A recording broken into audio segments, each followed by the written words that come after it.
முதல் வருகையை கொண்டாடுகிற வகையில் ஒரு எளிய நிகழ்ச்சியாக இந்த நிகழ்ச்சியை ஒருங்கிணைத்திருப்பதாகத்தான் தகவல்களை பகிர்ந்து அங்கீகாரத்தை கொண்டாடுவது என்பது ஒரு நாள் கொண்டாட்டம் அல்ல, அது வாழ்நாள் கொண்டாட்டம்.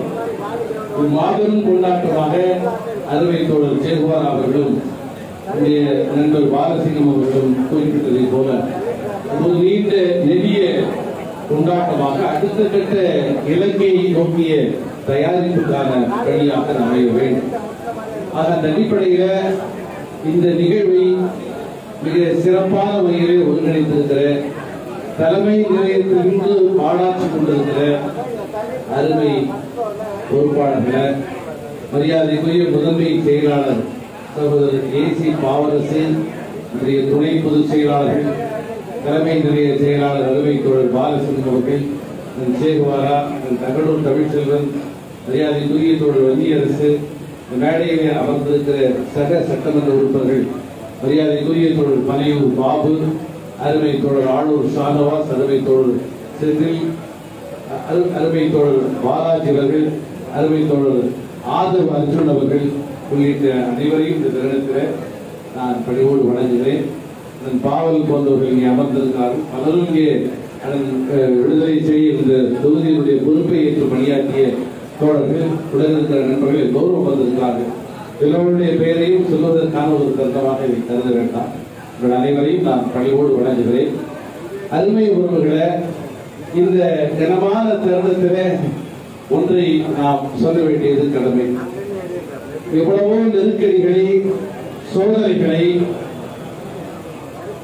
துயரங்களை நாம் சந்தித்திருக்கிறோம். ஆனால் அப்பொழுதெல்லாம் அதற்காக எல்லாம் நின்று போர்க்களத்தில் புலம்பல் இல்லை என்ற அடிப்படையில் அதற்காக வருவது கிடையாது. எத்தனையோ கலந்து எத்தனையோ ரணங்களை சந்திக்கிறோம். அழுவதற்கு நேரம் இல்லை, அழுவதற்கான களம் எதுவும் இல்லை, வருத்தப்படுவதற்கான சூழல் எதுவும் இல்லை என்ற அடிப்படையில் ஒரு யுத்த களத்திலே நகர்ந்து போராடி கொண்டிருக்கிற ஒரு போராளி, ஒரு பெருந்தலைவன், அந்த போராட்டத்தை எடுத்திருக்கிற பெருந்தலைவன் வெற்றியை பெறுவது என்கிற இலக்கை அடைகிற போதுதான் கொஞ்சம் திரும்பி பார்க்கிறார். ஆகவேதான் அந்த வெற்றி அந்த ஆனந்த கண்ணீரோடு அதை பார்க்கக்கூடிய ஒரு நிலை இருக்கிறது. கடந்த 35 ஆண்டு காலமாக எத்தனையோ இழப்புகளை, எத்தனையோ தியாகங்களை நம்முடைய தலைவர்கள் செய்திருக்கிறார்கள். ஆனால் அந்த தியாகங்களை, இழப்பை எல்லாம் எண்ணி பார்க்கவோ அது குறித்து விவாதிக்கவோ ஒருவருக்கு ஒரு முனைப்பு. ஆனால் இந்த தருணத்தில் அவரது இந்த தியாகங்கள், இந்த அர்ப்பணிப்பு ஒரு மாபெரும் கனவை சாத்தியப்படுத்தியிருக்கிறது. அந்த கனவை சாத்தியப்படுத்தி இருக்கிற இந்த வெற்றிக்கான களத்தில் நாம் எண்ணி பார்க்கிறோம். நம்முடைய தலைவர் நம்மை எவ்வாறு வழிநடத்தினார், எவ்வளவு தியாகங்களை செய்திருக்கிறார், எவ்வளவு அர்ப்பணிப்பை செய்திருக்கிறார் என்று நாம் எண்ணி பார்க்கிறோம். எண்ணி பார்த்து ஒவ்வொருவரும் நம்முடைய இதயத்திலே ஒரு புறத்திலே ஆனந்த கண்ணீரும், கடந்த காலங்களிலே தலைவர்கள் செய்த தியாகத்தை எண்ணி அதன் மூலமாக பொங்குகிற கண்ணீருமாக இந்த நிகழ்வை நாம் தொடர்ந்து கொண்டாடவிருக்கிறோம். இந்த களத்திலே 1,00,000க்கும் மேலான வாக்கு வித்தியாசத்திலே நம்முடைய தலைவர் சிதம்பரம் நாடாளுமன்ற தொகுதியிலே வெற்றி பெற்றிருக்கிறார்.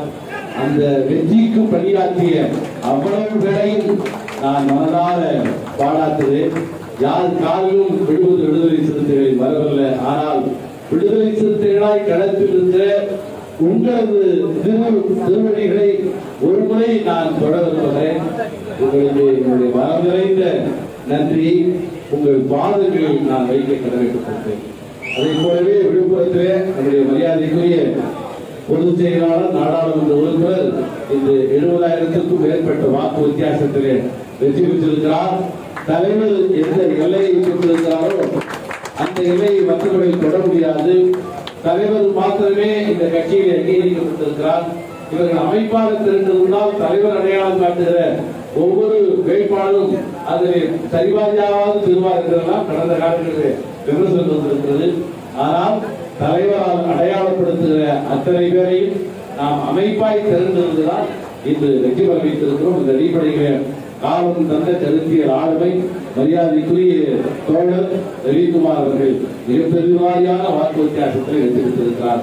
அவரை வெற்றி பெற வைத்த பாராட்டிய அனைத்து உறவுகளுக்கும் என்னுடைய மனம் நிறைந்த நன்றியை இங்கே மீண்டும் உங்கள் திருவடிகளிலே பதிவு செய்து காணிக்கையாக்குகிறேன். இந்த தருணத்திலே ஒன்றை குறிப்பிடுவது என்னுடைய கடமை. பொதுவாக ஒரு தொகுதியில ஒரு முறை நின்று சட்டமன்ற உறுப்பினராகவோ நாடாளுமன்ற உறுப்பினராகவோ வெற்றி பெற்றுவிட்டால் அடுத்த முறை அந்த தொகுதிக்கு போகும்போது முதல் முறை நாம் இருக்கிற போது ஒரு இயல்பான ஈர்ப்பு ஏற்படும். ஆனால் இரண்டாவது முறை இருக்கிற போது என்ன செய்து விட்டீர்கள் என்றெல்லாம் கேள்விகள் வரும். ஆனால் அப்படிப்பட்ட களத்தில் மூன்றாவது முறையாக நம்முடைய தலைவர் அவர்கள் அதே சிதம்பரம் தொகுதியில இன்று வெற்றி பெற்றிருந்தார் என்று சொன்னால் அது மகத்தான சாதனை. மக்கள் அவர் மீது வைத்திருக்கிற நம்பிக்கைக்கு அது ஒரு சான்று. அதை போலவே மக்கள் மீது அவர் வைத்திருக்கிற நம்பிக்கைக்கும் அது ஒரு சான்று. பலரும் சொன்னார்கள், திமுகவில் இருக்கிற முன்னணி தலைவர்களும் இன்னும் சொல்ல போனால் என்பவர்கள் அவர்களிடத்தில் தொகுதியை கொஞ்சம் மாற்றிக் கொள்ளலாமா அப்படி எல்லாம் ஒரு கேள்வி வருகிறது. கடந்த முறை ஒரு இழுபறியாக ஒரு 3000 வாக்கு வித்தியாசத்திலே தானே நெருக்கடியான முறையிலே நாம் அந்த களத்தை சந்திக்க என்றெல்லாம் பேசிய போது எல்லாவற்றையும் கேட்டுக்கொண்ட தலைவர்கள் இறுதியாக எடுத்த முடிவு வெற்றியாக இருந்தாலும் தோல்வியாக இருந்தாலும் நான் சிதம்பரத்தில் தான் இருப்பேன் என்று சொல்லிவிட்டார். அந்த அடிப்படையிலே சிதம்பரத்திலே மூன்றாவது முறையாக நம்முடைய தலைவர் வெற்றி பெற்றிருக்கிறார். அதை போலவே நம்முடைய அருமை தோழர் ரவிக்குமார் அவர்கள் அவர்கள் உதயசூரிய திட்டத்திலே நிற்கக்கூடிய முடிவை அமைப்பு சார்ந்து எல்லோரும் அதை எடுத்தோம். தலைவர் அதை அங்கீகரித்தார். ஆனால் ஒரு 5 ஆண்டு காலம் அவர் நாடாளுமன்ற உறுப்பினராக பணியாற்றிய நிலையில இயல்பாகவே ஒரு அதிகாரத்தை இருப்புகளின் மீது விமர்சனம் எழுவதற்கு இயல்பு. அப்படிப்பட்ட நிலையை கடந்து பானை சின்னத்திலே, தனி சின்னத்திலே, விடுதலை சிறுத்தைகளுடைய சின்னத்திலே, புரட்சியாளர் அம்பேத்கருடைய சின்னத்திலே அவர் 70,000க்கும் மேற்பட்ட வாக்குகளை பெற்று இது வெற்றி பெற்றிருக்கிறார் என்று சொன்னால் அவருடைய பணியும் பாங்கும் அதற்கு உதவிகரமாக இருந்திருக்கிறது என்பதை இங்கே நான் சொல்ல கடமைப்பட்டிருக்கிறேன். நிறைவாக ஒன்றை சொல்லி நான் பதிவு செய்கிறேன். நாம் எல்லோரும் பல்வேறு நிலைகளிலே இருந்து பணியாற்றுகிறோம். களத்தில் இருந்து பணியாற்றக்கூடிய நண்பர்களாக நாம் பணியாற்றுகிறோம். ஆனால் தலைமை நிலையத்தில் இருந்து பணியாற்றுகிறவர்களுக்கு வரலாற்றிலே ஒரு மிக முக்கியமான இடம் இருக்கிறது என்பதை நான் தருணத்திலே பணிவோடு சொல்ல கடமைப்பட்டிருக்கிறேன். அத்தனை பேருடைய பெயர்கள் இருந்தால் அதை வாசிக்க வேண்டும் என்று விரும்புகிறேன். அந்த அளவுக்கு இந்த தலைமை நிலையத்தில் இருக்கிற நண்பர்கள் எப்பொழுதெல்லாம் தலைவர் இருக்கிறாரோ அப்போதெல்லாம் தற்செயலுக்குரிய 100 விழுக்காடு அவர்கள் இங்கே இருப்பதை பார்த்து வியப்படைகிறோம். அது அருமை தம்பி ராஜேந்திரனாக இருந்தாலும் சரி, தம்பி கதிராக இருந்தாலும் சரி, தம்பி ரவிபாலனாக இருந்தாலும் சரி, இந்த மேடையிலே பலரும் இருக்கிறார்கள். தலைமை நிலையத்தில் இருந்து பணியாற்றக்கூடிய அத்தனை வேலையும் நான் சொல்கிறேன். நம்முடைய அருமை எண்ணன் எளிமையாக இருந்தாலும் சரி, தலைமை நிலையத்தில் இருக்கிறவர்கள் ஒரு நெருக்கி அவர்களுடைய நேரத்தை அவர்கள் 100 விழுக்காடு இருக்கிறார். அவருடைய நேரத்தை அவர்கள் ஒதுக்கி இருக்கிறார்கள். களத்தில் கூட நாம் ஒரு விருப்பம், நமக்கு ஒரு விருப்பம் இருக்குது. நாம் இந்த பணியை செய்யலாம், நாளை இந்த போராட்டத்தை நடத்தி கொள்ளலாம் என்று ஒரு சாய்ஸ் இருக்கிறது. ஆனால் தலைவர் இருக்கிறதெல்லாம் அவரோடு இருந்து பணியாற்றுகிற தலைமை நிலைய பொறுப்பாளர்களுக்கு இந்த தருணத்திலே கட்சியின் சார்பில் ஒரு பொதுச் செயலாளராக என்னுடைய மனம் நிறைந்த வாழ்த்துக்களை, பாராட்டுக்களை, நெஞ்சம் நிறைந்த வாழ்த்துக்களை நான் பதிவு செய்ய கடமைப்பட்டிருக்கிறேன். அருமை உறவுகளை, என்னுடைய இந்த கனவு இந்த சமூகத்தினுடைய கனவு அல்ல. இது மிக முக்கியமான செய்தி. ஒரு கட்சியினுடைய அங்கீகாரத்தை பெற வேண்டும் என்பது கூட ஒரு 30 ஆண்டுகளுக்கு முன்னாலே அப்படி ஒரு விஷன் நமக்கு யாருக்கும் இல்லை. தேர்தல் நிற்பது என்று முடிவெடுத்தால் ஒரு எம்எல்ஏ ஆக வேண்டும், ஒரு வெற்றி பெற வேண்டும், தனி சின்னத்திலே நிற்க வேண்டும் என்கிற ஒரு கருத்தும் உங்க பேர்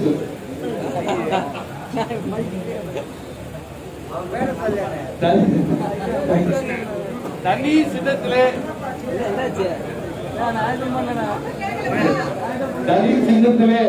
நிற்க வேண்டும் என்ற ஒரு நுட்பமான செய்தியை நாம் அறிந்திருக்கிறோம்.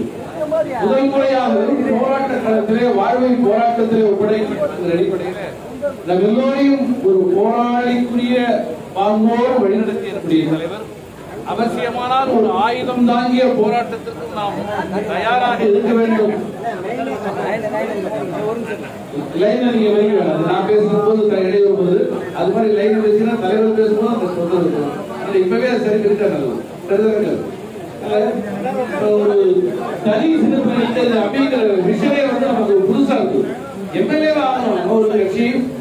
வந்து தேர்தல் பொறுப்பேற்க தேர்தல் இருக்கோம். எம்எல்ஏ தேவை, ஏன் தனிச்சத்தில் நிற்கணும்னு அவர் சொல்றாரு. நம்முடைய கட்சியில் எல்லாருமே ஒரு ஏற்பாடு. அப்போ அந்த அளவுக்கு இந்த கட்சியை மிக கவனமாக மிக நிதானமாக வழிநடத்திருக்கிறார். அங்கீகாரம் பெற்றோம் நம்ம சொன்னோம். இது வந்து ஒரு டெக்னிக்கல் வேலை, அவ்வளவுதான். இது வந்து எலெக்ஷன் கமிஷனுடைய ஒரு டெக்னிக்கல் வேலை. ஆனா இந்த அங்கீகாரம் என்கிற நிலைக்கு பின்னாலே எந்த சமூகத்தின் விடுதலைக்காக பணியாற்றுகிறோமோ அந்த சமூகம் முதலில் நம்மை அங்கீகரிக்க வேண்டும். ஆக உழைக்கும் ஒடுக்கப்பட்ட இந்த மண்ணின் பூர்வீகர்கள் தலைவரை அங்கீகரித்திருக்கிறார்கள் என்பது முதல் கட்டம். அது மிக சாதாரண விஷயம் இல்லை. அது அவ்வளவு, ஏன்னா இவர்கள் அவ்வளவு பேரும் ஒரு காலத்திலே வேறு அரசியல் கட்சிகளே அல்லது ஒரு அரசியல் ஆட்டைகளாக இருந்தவர்களிடத்திலே அரசியல் பண்ணையாட்களாக வாழக்கூடிய ஒரு சூழ்நிலை இருந்தது என்பது யாரும் எடுத்துவிட முடியாது. ஆக அவ்வளவு பேரும் அதில் இருந்து எங்களுக்கான தலைவர், எங்களுக்கான இயக்கம், எங்களுக்கான கொடி என்ற அடிப்படையிலே அணிதிரள்வது என்பது ஒரு மாபெரும் பிரளயம். அந்த பிரளயத்தை தலைவர்கள் சாதித்திருக்கிறார். அது மாத்திரமே இந்த வெற்றிக்கு பின்னால் இல்லை. அவ்வாறு இந்த வண்டியின் பூர்வகுடிகள் அணிதிரள்வதை பொது சமூகம் அங்கீகரிக்க தொடங்கியிருக்கிறது. இவ்வளவு காரணமாக அந்த அங்கீகாரம் இல்லை. இப்பொழுதுதான் பொது சமூகம், ஆம், தலைவர் திருமாவளவன் அவர் தலைவர் பேசுகிறவர்கள் கூட, திமுகவில் இருக்கிற முன்னணி தலைவர் கூட, தலைவர் வந்து விட்டாரா, தலைவர் இருக்கிறாரா, தலைவர் இங்கே இருக்கிறார் என்று கேட்கிற அந்த பாங்கை நம்மால் பார்க்க முடிகிறது. ஆகவே ஒடுக்கப்பட்ட இந்த சமூகம் ஓரணியில் திரண்டது என்பது முதல் கட்டம் என்று சொன்னால், அந்த திரட்சியை பொது சமூகம் அங்கீகரித்தது என்பது இரண்டாவது கட்டம். நான் தேர்தல் முடிவுகளை எல்லாம் தொலைக்காட்சிகளில் இருந்து பார்த்துக் கொண்டிருந்த போது மிக வியப்பாக இருந்தது. முதல் கட்சியாக திமுக, இரண்டாவது கட்சியாக காங்கிரஸ், மூன்றாவது கட்சியாக தேர்தல் ஆணையத்தினுடைய அத்தனை இடங்களிலும் அதனுடைய அதிகாரப்பூர்வமான வெப்சைட் கூட மூன்றாவது கட்சியாக விடுதலை சிறுத்தைகள் கட்சி தான் பதிவாகிறது. அதற்கு பிறகுதான் இதர கட்சிகள் பதிவாகிறது. அனைத்து ஊடகங்களும் அவ்வாறே அதை பதிவு செய்தது. ஆகவே மூன்றாவது தனிப்பெரும் கட்சியாக இந்த இடத்திலே வந்திருக்கிறோம் என்று சொன்னால், அப்படிப்பட்ட ஒரு மகத்தான நகர்வுக்கு பின்னாலே தலைவர் அவருடைய பெரும் தியாகம் இருக்கிறது. இரண்டு அம்சங்களில் தலைவரை நான் வேறுபடுத்தி பார்க்கிறேன். தமிழகத்திலே அல்லது நாம் அகில இந்திய அளவிலான தலைவர்களை அதிகம் அறிந்திருக்கவில்லை, வாசித்திருக்கிறோம். நாம் அறிந்திருக்கிற அகில இந்திய தலைவர்கள், நாம் பார்த்து பழகுகிற தமிழக தலைவர்கள், நான் இந்த கட்சியில் இருக்கிற ஒரு தொண்டர் என்பதற்காக சொல்லவில்லை, அந்த அடிப்படையிலே சொல்லவில்லை, மனப்பூர்வமாக ஒரு சராசரி தமிழனாக இருந்து நான் சொல்லுகிறேன். நாம் அறிந்த வகையில தலைவர் நம்முடைய எழுச்சி தமிழரை போல அவ்வளவு தியாகமும் அர்ப்பணிப்பும் செய்த தலைவர் தமிழகத்திலே நாம் வாழும் பல தலைவர்கள். பல அம்சங்களில் தலைவரை நாம் வேறுபடுத்தி சொல்ல முடியும். ஆனால் இந்த ஒரு அம்சத்தை மாத்திரம் இந்த மேடையில சொல்ல விரும்புகிறேன். தலைவரை போல அந்த அளவுக்கு பிசிக்கலா உடல் சார்ந்து, அதை போலவே உயிருக்கான படை. அவர் அடிக்கடி சொல்ற ஒரு கொடியை ஏற்றுவது என்று சொன்னால் அது மற்றவர்களுக்கு தேவைப்படுவது ஒரு சாதாரண அதற்கான பொருட்கள். ஆனால் தலைவரை பொறுத்தவரை ஒவ்வொரு கொடி ஏற்றப்படுகிற போதும் தலைவருடைய உயிர் பணையம் வைக்கப்படுகிறது என்கிற அளவில் தான் இந்த கொடி ஏற்றப்பட்டிருக்கிறது. ஆகவே தமிழகத்திலே நாம் அறிந்த வகையிலே அகில இந்திய அளவில் இந்த அளவிற்கு தியாகத்தையும் அர்ப்பணிப்பையும் செய்த தலைவர் இருக்க முடியாது என்பதை நான் சொல்ல விரும்புகிறேன். இந்த மேடையில் சொல்ல விரும்புகிறேன். முதல் செய்தி. இரண்டாவது செய்தி, தலைவரை போல கடுமையான விமர்சனத்திற்கு ஆளானவர்கள் யாராவது இருக்கிறார்களா? தேர்தல் ஆணையத்தின் அங்கீகாரத்தை பெற்று கொஞ்சம் மைண்ட் ரிலாக்ஸ் ஆயிடுச்சு, டென்ஷன்லாம் ரிலாக்ஸா உட்காந்து நானா யோசிச்சு பார்த்துட்டேன். தலைவரை போல, எழுச்சி தமிழரை போல மிக கடுமையான விமர்சனங்களுக்கு ஆளானவர்கள் யாராவது இருக்கிறார்களா? ஒடுக்கப்பட்ட இந்த சமூகத்தினுடைய தலைவர்களுக்காக தன்னை ஏற்படுத்த தன்னுடைய மகத்தான தலைவர் எழுதுகிற ஒவ்வொரு கணக்கிலும் கடும் விமர்சனங்களை, கடும் அவதூறுகளை, கடும் அபாண்டங்களை எல்லாம் அவர் சந்திக்க வேண்டியது. இப்படி ஒப்பிட வேண்டும் என்று சொன்னால், மறைந்த தலைவர் முத்துவேல் கலைஞர் அவர்கள் மிக கடுமையான விமர்சனங்களை பொதுவாக ஒப்பிட்டு பார்க்கிற வகையில பிற தலைவர்களை விட அவர் மீது அதிகமான விமர்சனம். ஆனால் இன்று வாழும் காலத்தில் இருக்கிற தலைவர்கள் மிக அதிகமான விமர்சனங்கள், அவதூறுகள், அபாண்டங்களை எல்லாவற்றையும் சந்தித்து கம்பீரம் குறையாமல் நம்மை வழிநடத்திய தலைவர், மகத்தான தலைவர், வரலாற்றின் தலைவர் திருமாவளவன். ஆகவே 100 விழுக்காடு இந்த வெற்றி அவருக்கானது. அவர் காட்டிய வழி, அவர் காட்டிய வெளிச்சம், அவர் ஊட்டிய கருத்தியல் அனல். ஆகவே அந்த அடிப்படையிலே இந்த வெற்றியை தலைவருக்கு அர்ப்பணிக்கிறோம். தலைவரோடு சேர்ந்து தலைவரை எங்கள் தலைவர் என்று எந்த விதமான அங்கீகாரமும் இல்லாமல் ஏற்றுக்கொண்டிருக்கிற லட்சோபலட்சக்கணக்கான வாக்காளர் மக்களுக்கு, தமிழக மக்களுக்கு இந்த வெற்றியை நாங்கள் பகிர்ந்து கொள்ள விரும்புகிறோம். இந்த தருணத்திலே நம்மை மிகச்சிறப்பான முறையிலே வழிநடத்திய சனாதனம் என்கிற அந்த கொள்கை கோட்பாட்டை முன்னிறுத்தி சனாதனத்தை எதிர்க்க வேண்டும் என்ற கருத்தியலை உருவாக்கி தமிழகத்திற்கு தலைமை கொடுத்த திராவிட முன்னேற்ற கழகம் கூட சரியான திசைகளிலே அந்த பயணம் அமைந்த காரணத்தினால 40க்கு 40 என்கிற வரலாற்று வெற்றி அது பெற்றிருக்கிறது.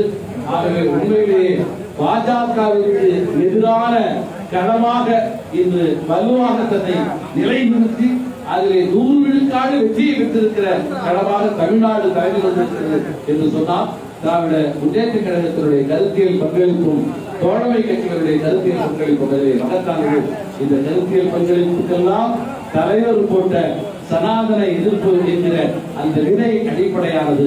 ஆகவே வெற்றியின் பாதையில் என்னை வழிநடத்துகிற மகத்தான தலைவரோடு இருப்பது, அமர்வது, அவர் அருகிலே இருப்பது, பின்னாலே இருப்பது, அவரோடு நடந்து வருவது, இதுதான் வரலாற்றிலே இடம் பிடிப்பது என்பதை எங்களால் புரிந்து கொள்ள முடிகிறது. ஆகவே வரலாற்றில் எங்களையும் ஒரு பாத்திரமாக்கி இருக்கிற தலைவருக்கு லட்சோபலட்சக்கணக்கான விடுதலை சிறுத்தைகள் சார்பிலே நெஞ்சார்ந்த நன்றியை பதிவு செய்து விடைபெறுகிறேன். நன்றி.